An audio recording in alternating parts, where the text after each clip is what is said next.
I almost never do this, but my goodness, McDonald's breakfast sounded so good this morning.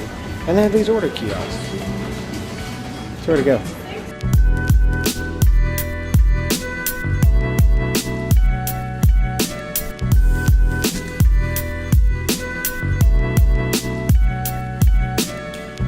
Okay, well, I'm on my way home. Jennifer has already left to go pick up the girls earlier. I had some stuff I needed to finish, so I stayed at the office a little bit longer. But the commute is nice. I'm gonna talk more about that later, but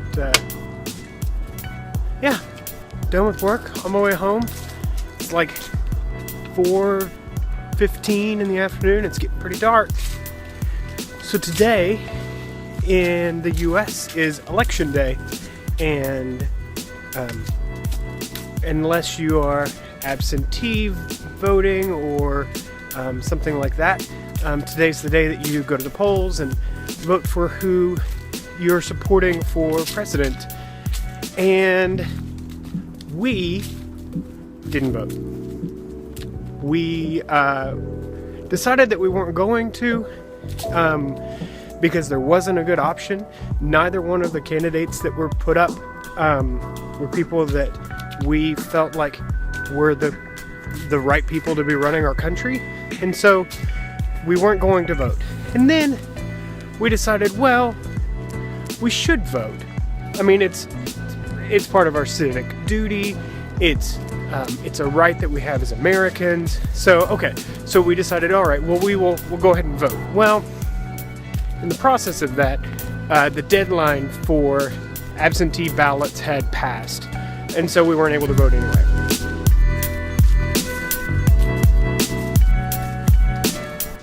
So today, for the first time since the very first election I was eligible to vote in, we are not voting. Here's what I know. I know that there are some people who are going to be absolutely thrilled with what happens in the election today. There are other people who are going to be absolutely devastated by it.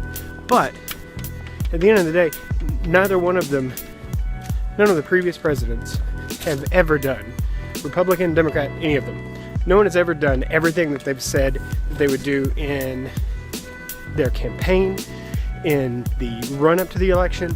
So the promises that presidential candidates make, and what actually happens when they become president, none of those are ever the same. So however you think this election goes, whether you're pumped and it goes well, or if your candidate loses and it's the worst thing ever and you're going to move to Canada, the point is, our day-to-day is not going to change that much. Especially for us. We live in a completely different country. But your day-to-day is not going to change that much. What is important is that we continue to care for our families. We continue to do good work. We continue to be strong individually, and hopefully learn how to grow back to being strong together as a country. This has been one of the most divisive election cycles I've ever seen, and what I hope is that once we get through this, we can start moving forward together as Americans instead of Democrats and Republicans and conservatives and liberals and all of that.